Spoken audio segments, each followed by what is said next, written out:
코로나19 2차 대유행 위기가 고조되면서 사회적 거리 두기를 3단계로 강화해야 한다는 목소리가 커지고 있습니다. 실제 국민 여론은 어땠는지, 그리고 대통령 국정수행 평가와 정당 지지율 변화도 전문가들과 함께 짚어보겠습니다. 이택수 리얼미터 대표, 윤희용 오피니언 라이프 센터장과 함께하겠습니다. 어서 오십시오. 네, 안녕하세요. 안녕하세요. 대표님 그리고 센터장님, 집중호우 때문에 그 소회가 있어서 관련 특보가 있었고 지난 17일 임시공휴일 지정으로 인해서 3주 만에 두 분 다시 스튜디오에 모셨습니다. 그 사이에 여론에도 좀 많은 변화가 있었던 것 같은데 먼저 사회적 거리 두기 3단계 강화 관련 여론조사 결과 좀 설명해 주시죠. 네, 저희가 사회적 거리 두기 3단계 강화 필요성에 대해서 조사를 했는데요. 방금 보셨던 것처럼 찬성 의견이 필요한 조치라는 의견이 55.9%로 과반으로 나타났습니다. 신규 확진자 수가 1단위로는 하루에 200~300명씩 나타나고 있고, 또 지난 2주간은 국내에서 발생한 코로나 신규 확진자 수가 2,000명을 넘어섰고, 또 사랑제일교회에서만 또 875명의 누적 환자가 이제 나오게 되면서 지금 2단계도 사실 굉장히 많은 국민들이 불편함을 겪고 있지만 네. 이 환자 수가 꺾이지 않다 보니까 그 우려하는 또 부분도 적지 않고요. 그러다 보니까 필요한 조치라는 의견이 과반으로 나타났습니다. 네, 좀 세부적으로 살펴보겠습니다. 먼저 지역별로 나눠보면 수도권이 좀 눈에 띄었는데 발병 상황이 심각한 수도권에서 좀 신중론이 오히려 다른 지역에 비해서 조금 더 높게 나온 것 같아요. 네, 지금 지역별로 봤을 때 필요한 조치라고 하는 응답이 전반적으로 높긴 합니다만은 서울, 경기, 인천 등 이제 수도권에서는 필요한 조치라고 하는 응답이 상대적으로 다른 지역에 비해서 좀 낮은 편이고요. 네. 또 그래프를 자세히 보시게 되면 대구, 경북에서 상대적으로 필요한 조치라고 하는 응답이 상대적으로 약간 낮은 흐름을 볼 수가 있습니다. 예. 대구, 경북이 낮은 것은 아마도 과거에 지난번에 있을 때 가장 이제 피해가 컸던 것이고, 사회적 거리두기가 상당히 강하게 이제 있었던 경험을 했던 지역으로서 상당히 이것이 불편함을 좀 인지하는 측면에서 아마 그 필요한 조치라고 하는 응답이 다른 지역에 비해서 좀 낮은 것으로 보이고, 서울 등 이제 수도권에서 낮은 것은 어쨌든 다른 지역에 비해서 젊은 층의 비율이 높고, 그다음에 30, 40대 경제 인구가 상당히 높고 이거 3단계 거리두기를 했을 때 어떤 경제적 피해를 볼 수 있는 사람들이 소상공인이라든가 자영업자 등 다른 지역에서 상대적으로 많은 부분들, 또 경제로부터 민감할 수밖에 없는 측면이 수도권 지역이 다른 지역보다 높다는 점들이 아마 응답에 영향을 준 것으로 보이고요. 그럼에도 불구하고 전반적으로 봤을 때 필요한 조치라고 하는 응답이 더 높은 것은 이제 틀림없는 사실이고, 네. 그리고 이제 신중히 결정해야 한다는 것도 아주 극렬한 절대적인 반대를 응답하는 것이 아니라 여러 가지 경제 상황을 고려해서 신중히 결정해야 된다는 것이기 때문에 신중한 결정이라고 한 응답 중에서도 필요하면 또는 상황이 좀 더 악화되면 이것이 이제 3단계 거리두기를 하는 것이 필요하다고 생각하는 사람들도 상당 부분 포함되어 있을 것으로 보입니다. 네, 연령대별로도 차이가 좀 있었죠. 네, 20대와 50대에서 필요하다는 응답이 높게 나타났는데요. 3, 40대 같은 경우는 이제 유초등 학생들 부모 세대인데 네. 지금 이제 학사 일정이 개학 시즌과 이제 맞물려 가지고 굉장히 혼란스러운 상황이 됐는데 학부모 세대들 중에서도 대학생 부모 세대인 50대와 초중등 부모 세대인 3, 40대가 조금 온도 차이가 있었습니다.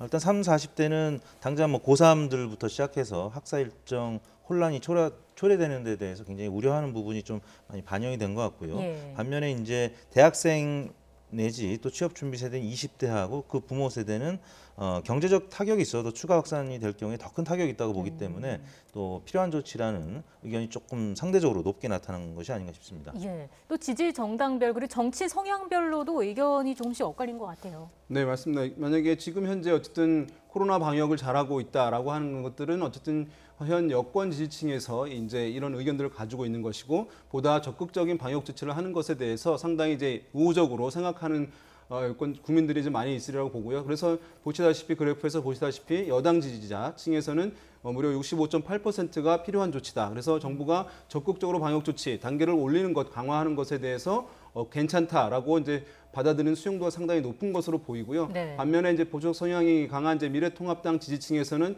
양쪽 응답이 팽팽하고 수치상은 이제 신중히 결정하자는 응답이 미세하게나마 이제 높은 흐름을 보이고 있는데, 그것은 아마도 이제 어떤 이런 방역에 대해서 강화하는 것들, 방역에 대해서 필요한 것들은 인식은 공감합니다만은 정부가 뭐 최근에 이제 정치적 논란으로 이제 이 문제가 인식되는 층들이 다소간 있을 수 있다고 보여요. 그래서 보수적 성향이 강한 분들 같은 경우는 정부가 이런 너무 과도한 조치를 하는 것에 대해서 좀 거부감이 있다라고 생각하시는 분들이 다소 있는 것으로 보이고, 또 한편으로는 이제 보수적 성향이 있는 분들이 어떤 경제 관련해서 제한을 두는 것에 대해서는 거부감들이 있는 것들은 여러 다른 지표들에서 좀 확인되는 측면이 있거든요. 그것들이 종합되어서 미래통합당 지지층에서는 양쪽 의견이 팽팽하게 나온 것으로 보이고, 반대로 이제 민주당 지지층에서는 필요한 조치다, 적극적 조치가 필요하다라고 하는 응답이 월등히 높게 나타난 것으로 분석이 됩니다. 네.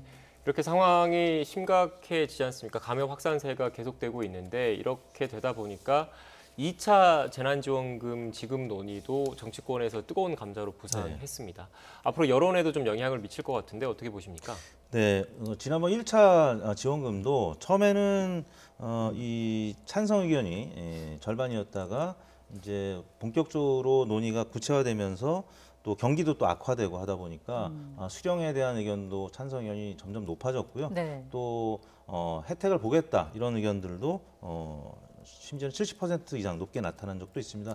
그 과정 속에서 당청 지지율도 지지율이 상승하는 모습을 보이기도 했는데요. 네, 이게 재난지원금 전국민 지급이 지난 4월 달에 네. 합의가 됐는데 그 전후의 지지율 변화 추이입니다. 관련해서 좀 네. 설명해 주시죠. 그러니까 더불어민주당 같은 경우에 4월 3주차에는 46.8%의 지지를 보이다가 지급 이제 합의 시점이 포함된 이후에 4월 4주차 일주일 뒤에는 6%포인트가량 상승을 했었고요. 대통령 지지율도 긍정평가가 58.3%였다가 그 다음 주에 5%포인트 상승한 63.7%를 기록했거든요. 그러니까 재난지원금이 당청 지지율에는 긍정적으로 영향을 미쳤다. 야당 지지율이라든지 아니면 대통령의 부정평가는 뭐 답보 내지 또 하락하는 상황이 됐고, 예. 대통령의 긍정평가는 상승하고 또 민주당 지지율도 상승하는 그런 모습을 나타냈기 때문에 지금 당청에서는 재난지원금 지급에 대해서는 뭐 기본적으로 우호적인 입장인데 그 지급 범위에 대해서 네. 뭐 전체를 다 주느냐 아니면 50%를 주냐 뭐 그런 강론에 있어서 열띤 토론이 이어지고 있는 것이지, 전체적으로 지급에 대해서는 우호적일 수밖에 없는 과거 1차 재난지원금 때의 지표를 설명을 드렸습니다. 예, 그렇습니다. 문제는 이번에도 재원인데 당정청이 결론을 유보한 이유이기도 합니다. 일단 통합당은 아예 선별 지급으로 가닥을 잡아야 한다 이렇게 주장을 하고 있어서 뭐 계속해서 논란은 이어지겠죠. 네, 일단 그럼에도 불구하고 달라진 것을 보자면은 어쨌든 지급하는 것에 대해서는 여당이든 야당이든 지급하는 것에 대해서는 필요하다고 하는 것이 일단 지금 깔려 있는 상황이기 때문에 지급 여부와 관련한 부분에 있어서는 논쟁은 이제 크지 않을 것으로 보이고, 네. 그 다음 단계인 지급 범위에 관한 논쟁인 것인데요. 어쨌든 이제 보수 정당에서는 기본적으로 선별적 복지 차원에서의 어쨌든 피해가 큰 사람들한테 우선적으로 이게 지원을 하는 것이 바람직하다라고 하는 이제 애초에 이제 기조를 가지고 있는 것이고, 그것을 어쨌든 얘기를 하는 것이고, 여권 입장에서는 어떤 재원 때문에 합리적으로 어쨌든 선별적으로 하는 것에 대해서 목소리가 나오고 있습니다만은, 또 한편으로 기본적으로 보편적 복지의 기본 기조를 가지고 있는 상황이기 때문에 여권 일각에서는 경기지사 이재명 지사를 비롯해서 어쨌든 전체 100% 국민들에게 지급돼야 한다는 의견들이 나오고 있는데요. 이 문제는 어쨌든 그런 좀 논란이 좀 있을 것으로 보이긴 합니다만은, 제가 봤을 때는 어쨌든 지급 여부에 대해서는 논쟁은 크지 않다는 점에서 아마 정치적 타협을 이룬다고 한다면 이전에 비해서는 논란은 줄어들 소지가 있지 않을까 생각됩니다. 예. 네. 지금 자막 화면 하단에 자막이 나가고 있는데 조금 전 들어온 소식 전해드리겠습니다. 지금 정세균 국무총리와 의사협회가 긴급 면담을 하고 있다는 소식 조금 전에 전해드렸는데 네. 문재인 대통령의 발언도 나왔습니다. 관련된 내용 전해드리겠습니다.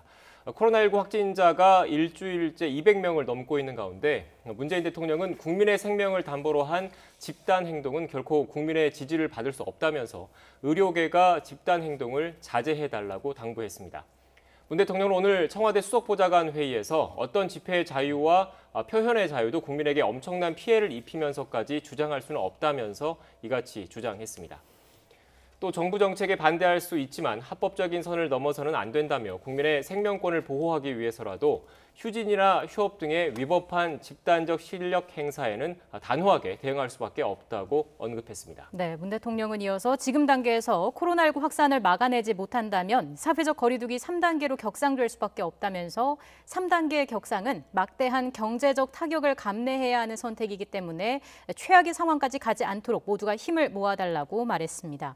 자, 문재인 대통령이 의료계 집단 행동을 자제해야 한다라고 당부한 내용이 속보로 들어왔습니다. 앞서 전해드린 것처럼 정세균 총리는 오후 2시쯤부터 최대직 의협회장 등 의협 지도부와 만나서 회동을 이어가고 있는데요. 이와 관련된 결과도 저희가 들어오는 대로 또 전해드리겠습니다. 네, 코로나19 상황이 심각한 상황에서 정세균 국무총리가 의사협회 관계자들과 지금 만나고 있고요. 문재인 대통령도 조금 전에 관련돼서 자제해달라는 그런 입장을 내놨습니다. 네. 대담 이어가도록 하겠습니다. 앞서 2차 재난지원금 얘기를 했는데 이어서 정당 지지율도 한번 살펴볼까요? 네, 더불어민주당 지지율이 최근 들어서 이제 2주간 하락했었죠. 오차 범위내긴 합니다만 미래통합당이 살짝 앞서는 결과가 소개되기도 했는데 이번 주는 민주당 지지율이 4.9%포인트 오른 39.7%를 기록해서 미래통합당 35.1%보다 높게 나타났습니다.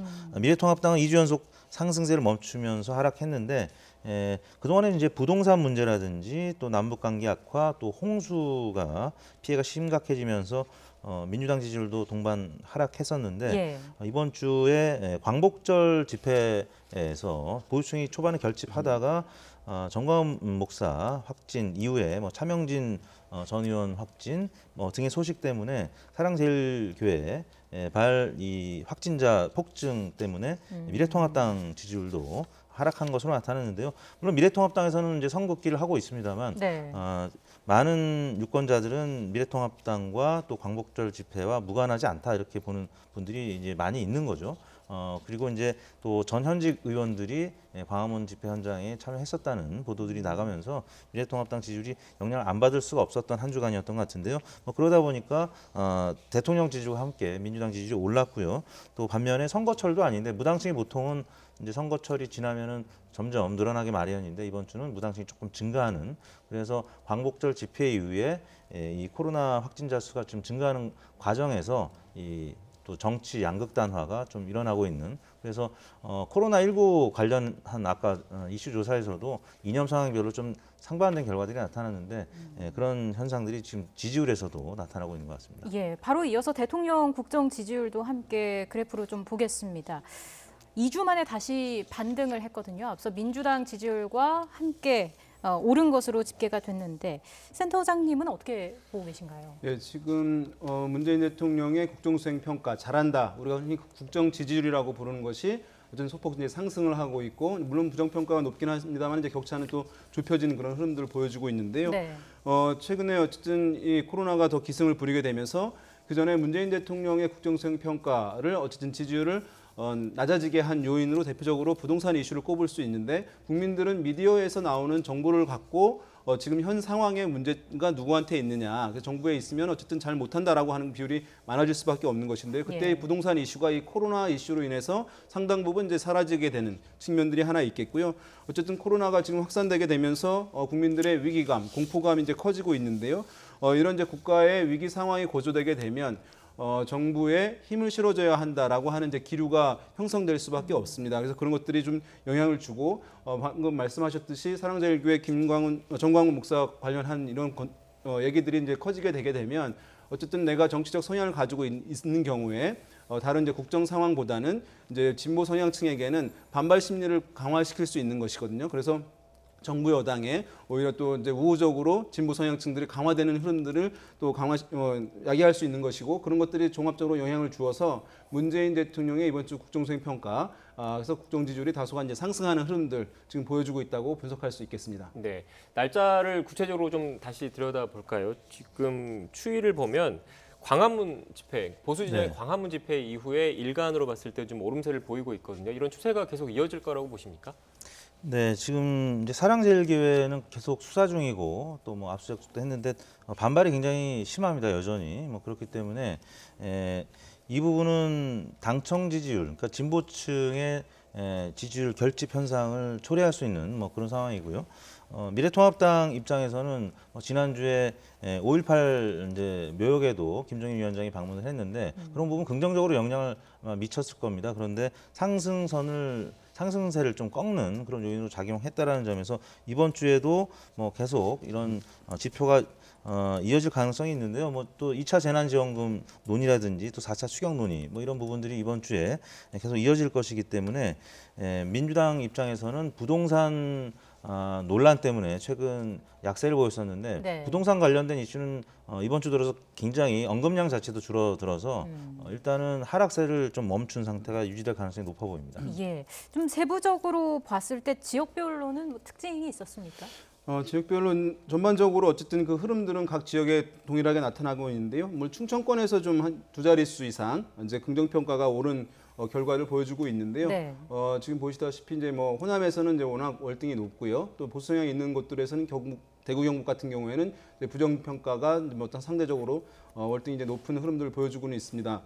충청권에서 뭐 두 자릿수 이상 이제 오른 것은 뭐 다른 지역의 호남이라든가 영남과 다르게 어떤 정치적 색깔이 고정적이지 않기 때문에 이런 이제 코로나 대응 등 이런 것들이 정부의 방역이 뭐 긍정적이다라고 하게 되면 그 반응도가 바로바로 이제 확인되는 측면이 있기 때문에 다른 지역에 비해서 최근 국면에서의 평가가 충청권에서 이제 바로 나타났다고 할 수가 있겠고요. 행정수도 네, 그리고 덧붙여서 여권에서 어쨌든 제기한 세종시로의 행정수도 이전 관련해서는 어쨌든 충청권에서는 정치적인 이제 호재로 인식하는 기류들이 있기 때문에 그것이 또 기반이 되고 있다고 할 수 있겠습니다. 네, 마지막으로 이번 주에 주목해야 할 이슈 뭐가 있을까요? 네, 이번 주 역시 사회적 거리두기 3단계 격상 여부입니다. 만약에 3단계가 이제 격상이 되면은 아까 이제 이슈조사 결과에 따라서 진보층은 긍정적으로 평가할 수 있겠는데 또 보수층에서는 부정적으로 평가할 수 있다라는 점 좀 지켜봐야 될 것 같고요. 또 2차 재난지원금과 4차 추경 논의, 또 수해 관련 3차 특별 재난지역, 재난지역으로 선정된 곳들은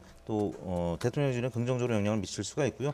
또 태풍 바비가 한반도의 피해를 얼마나 줄지 여부도 지켜봐야 될 부분인데 또 검찰이 이제 중간 간부 인사가 있고요. 또 이 리스트에는 없지만 민주당 전당대회가 이제 주말에 있기 때문에 이 부분도 지켜볼 대목이 아닌가 싶습니다. 네, 지금까지 이택수 리얼미터 대표, 윤희용 오피니언 라이브 센터장과 함께 이야기 나눴습니다. 오늘 말씀 고맙습니다. 고맙습니다. 네, 감사합니다.